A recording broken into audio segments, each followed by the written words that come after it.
We are in Module 3 of the CHS Training for Quality and Accountability focal points, looking at what you need to know on each commitment of the CHS in order to support your organization's implementation of and verification against these commitments. In this presentation, we are going to look at Commitment 1. Commitment 1 of the core humanitarian standard is that communities and people affected by crises receive assistance appropriate to their needs. The quality criterion is that humanitarian response is appropriate and relevant. Commitment 1 is important because it captures the primary purpose of responding to humanitarian crises, which is to alleviate distress and suffering, to uphold people's right to assistance, and to ensure their dignity as human beings. Commitment 1 stresses the importance of understanding the context and the needs of the different people affected and how this might change over time.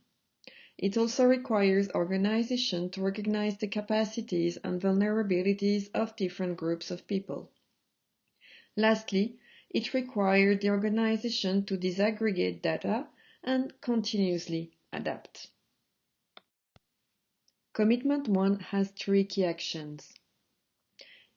Key action 1.1 conduct a systematic, objective, and ongoing analysis of the context and stakeholders. Key action 1.2 design and implement appropriate programs based on an impartial assessment of needs and risk and an understanding of the vulnerabilities and capacities of different groups.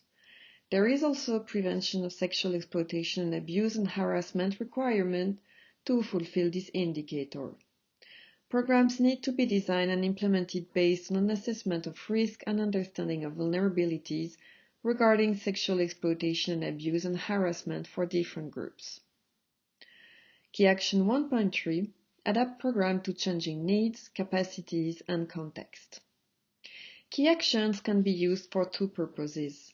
One is to support the implementation of the CHS, and the other as indicators to measure your organization's progress. What types of things might your field team be doing if they were fulfilling these key actions? In order to meet the requirements of Commitment 1, staff working at the project level will conduct participatory needs assessment, have processes for seeking community feedback on project design. They will be conducting context and stakeholder analyses and updating those. Gender analyses as well as regular risk and vulnerability assessments will inform selection criteria and implementation plans. And if monitoring reports indicate changing needs or context, project will respond and adapt. Do your team carry out these processes in order to ensure the humanitarian response is appropriate and relevant? If not, there might be examples on this slide that become part of your CHS implementation or improvement plan. Take a moment to write them down. In the case of Commitment 1, the organizational responsibilities are that 1.4 policies commit to providing impartial assistance based on the needs and capacities of communities and people affected by crises. It is important to note that in the CHS, needs include assistance and protection. 1.5 policies set out commitments which take into account the diversity of communities, including disadvantaged or marginalized people, and to collect disaggregated data. In the CHS, this diversity may refer, for example, to women, men, girls, boys, youth, and older persons, as well as persons with disabilities and specific minority or ethnic groups. The final organizational responsibility is 1.6. Processes are in place to ensure an appropriate ongoing analysis of the context.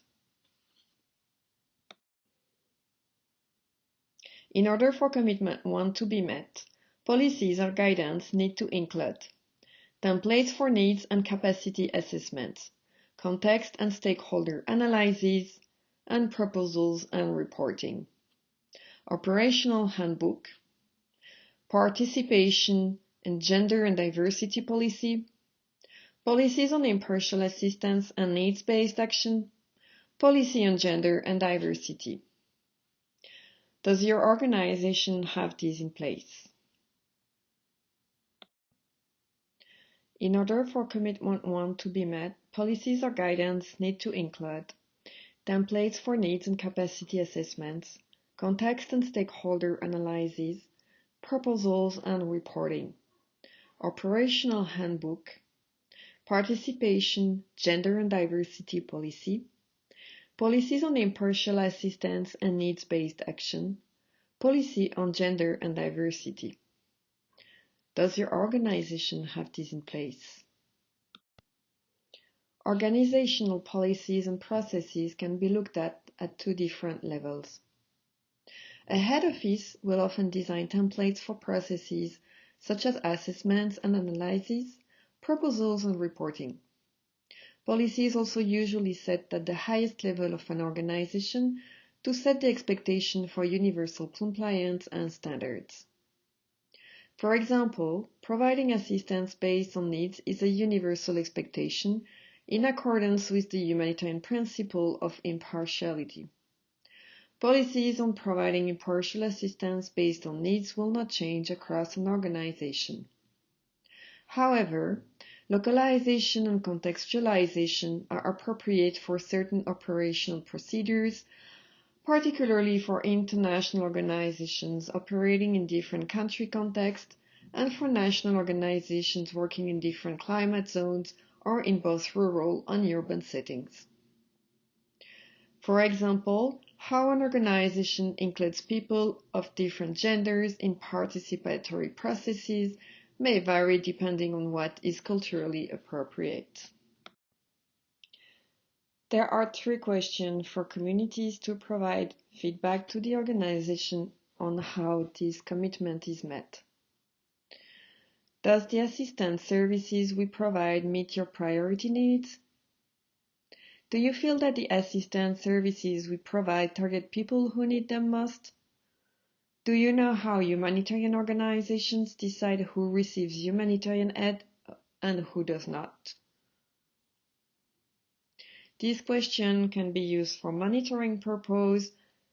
They are also used in the context of a verification exercise.